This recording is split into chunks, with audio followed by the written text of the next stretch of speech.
হঠাৎ করে একটি শব্দ দেশের অন্তর্বর্তী সরকারের প্রধান উপদেষ্টা ডক্টর মোহাম্মদ ইউনূস তার পদত্যাগ নিয়ে ভাবছেন। চারদিকে শোরগোল কি হতে যাচ্ছে? যাকে ছাত্র জনতা থেকে সাধারণ মানুষ জোর করে দায়িত্বে বসালেন, তিনি কেন এমন সিদ্ধান্তের কথা ভাবছেন?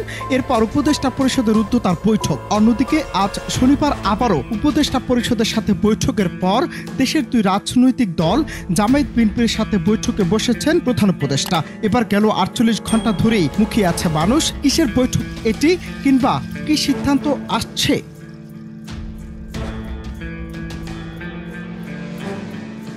শনিবার সন্ধ্যা 7:30টার পর প্রধান উপদেষ্টার বাসভবন যমুনায় এই বৈঠক শুরু হয়। বিএনপির পক্ষ থেকে বৈঠকের নেতৃত্ব দিয়েছেন দলের স্থায়ী কমিটির সদস্য খন্দকার মোশাররফ হোসেন। তার সঙ্গে স্থায়ী কমিটির আরও 3 জন ছিলেন। তারা হলেন আব্দুল মুহিন খান, আমির খুসরো মাহমুদ চৌধুরী ও সালাউদ্দিন আহমেদ। এর পরপরই বৈঠকে বসেন জামায়াত নেতাদের সাথে। সেখানেও জামায়াতের আমির ডক্টর শফিকুর রহমান এবং নায়েবে আমির উপস্থিত ছিলেন। যদিও এরপর আবার বৈঠকে যোগ দেয় ছাত্রদের রাজনৈতিক দল জাতীয় নাগরিক পার্টি এনসিপির নেতৃবৃন্দ। কিন্তু বৈঠকে কি সিদ্ধান্ত এলো?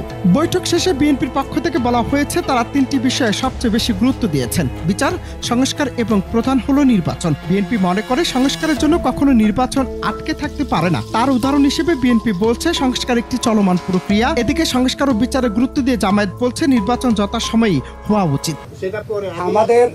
আমাদের যে আলোচনার মধ্যে আসছে সংস্কার, বিচার এবং নির্বাচন মূল। আমরা বলেছি একটার সাথে আরেকটার কোনো সম্পর্ক নাই, কেননা সংস্কার চলমান বিষয়, এটা চলতে থাকবে। আমরা আশা করেছি এই সরকার সকলের সাথে ঐক্যমতের ভিত্তিতে একটা সংস্কার প্রস্তাব দেবে, সেটা চলমান থাকবে। এবং আমরা যদি ভবিষ্যতে জনগণ আমাদেরকে ক্ষমতায় বসায়, আমরা সেই সংস্কার চলমানভাবে আমরা সংস্কার বাস্তবায়নের আমরা প্রচেষ্টা নেব। যদিও এর আগে আজ শনিবার জাতীয় অর্থনৈতিক পরিষদের সভা শেষে উপদেষ্টা পরিষদের এক অনির্ধারিত বৈঠক অনুষ্ঠিত হয়। বৈঠকে অন্তর্বর্তীকালীন সরকারের উপর অর্পিত 3টি প্রধান দায়িত্ব নির্বাচন, সংস্কার ও বিচার বিষয়ে বিস্তারিত আলোচনা হয়। প্রধান উপদেষ্টা প্রফেসর মোহাম্মদ ইউনূসের সভাপতিত্বে রাজধানীর শেরেবাংলা এলাকায় পরিকল্পনা কমিশনে এই বৈঠক অনুষ্ঠিত হয়। এসব দায়িত্ব পালনে বিভিন্ন সভায় নানা ধরনের অযৌক্তিক দাবি দেওয়া, উদ্দেশ্য প্রণোদিত এবং এখতিয়ার বহির্ভূত বক্তব্য এবং কর্মসূচি দিয়ে যেভাবে স্বাভাবিক কাজের পরিবেশ বাধাগ্রস্ত করে তোলা হচ্ছে এবং জনমনে সংশয় সন্দেহ সৃষ্টি করা হচ্ছে, তা নিয়ে বিস্তারিত আলোচনা হয় বৈঠকে।